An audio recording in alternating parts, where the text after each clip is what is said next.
With the new season out, it's a perfect time to make a best settings video. I'm going to be going over everything what I've currently changed in this game and showing you exactly what you need to be using for your controller settings. These settings can obviously work for non-controller players too, as there's many visual changes and really good improvements to performance too.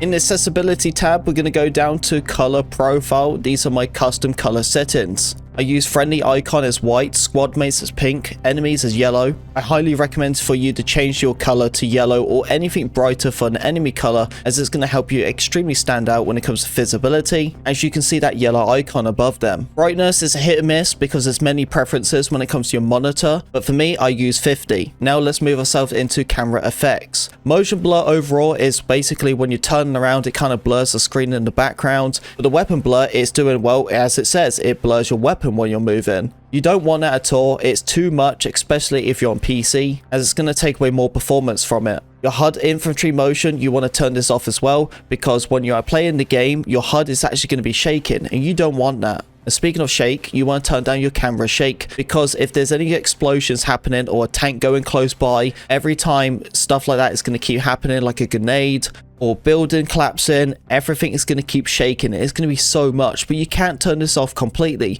You can only turn it down to 50%. You want to turn this on, it's actually going to make a really big difference. And these two right down here, these are like filters for the game. It just makes everything look a little bit different, so you want to turn these off. Moving ourselves down to hold and toggle. If you want to sprint and you just want to hold it down the whole time, you definitely can, but honestly that's going to really hurt your thumb, so just have it as toggle. Soldier forward sprint, I have this on, a really good one, because all you need to do is move your thumbstick forward and you start sprinting, so you don't need to keep tapping down on that left thumbstick. If you scroll yourself down, there's a really important setting called steady scope. You want to have that as hold. If you guys die and you request a revive or skip a revive, you want to have this as toggle. Here we are with controller vibration. I don't use it at all. It's a personal preference. If you do, of course you can change stuff around if you really need to, but I don't like it, so I just turned this completely off.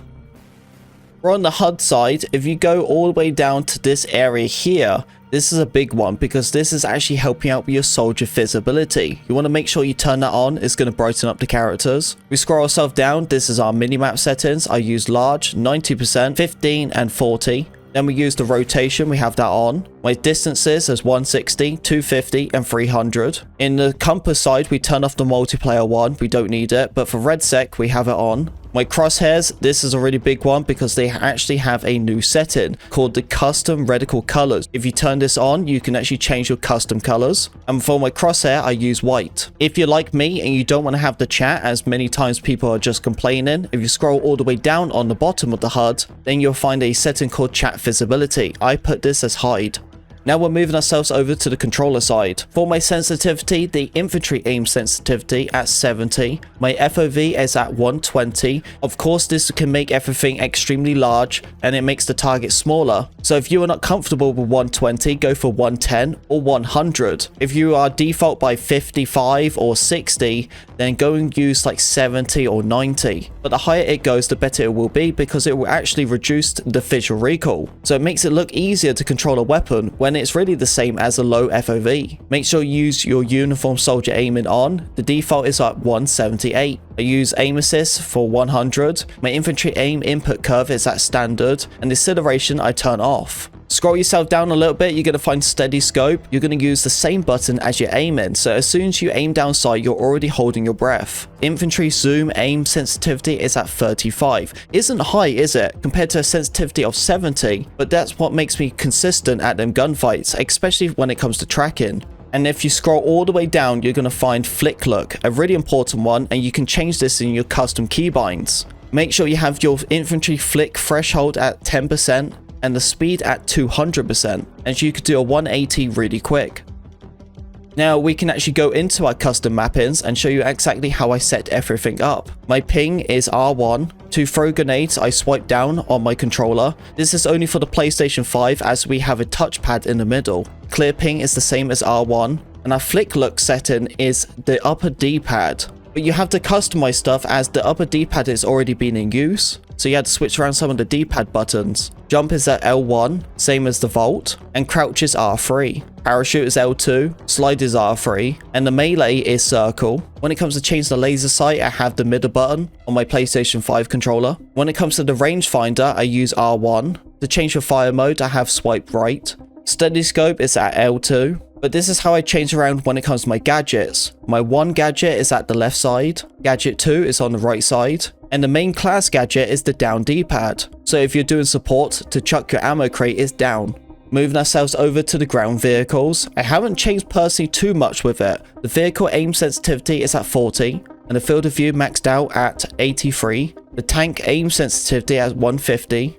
The gunner is at 65. Make sure you use your uniform soldier aiming. Go into aircraft. The aircraft settings are basically default. I haven't really changed too much except the field of view. And these are my helicopter settings, what I'm currently using. But the thing is, I do fly around with choppers and jets many of the times, but I don't really change any of my settings, as I'm pretty comfortable with default.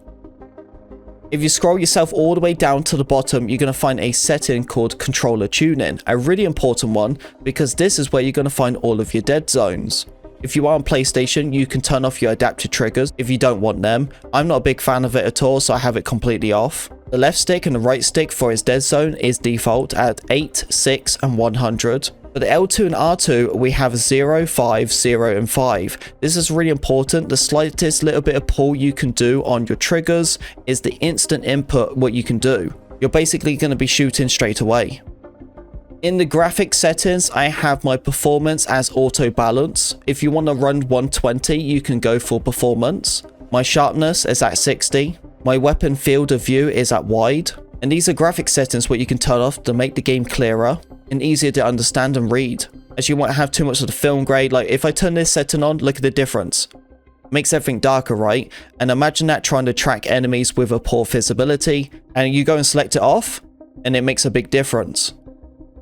Into the audio side, a personal preference, as people's headsets are different. You probably have your own type of software, or you could be just going for the regular headset, which is completely fine. I do turn off music as I'm listening to my own music when I'm live streaming.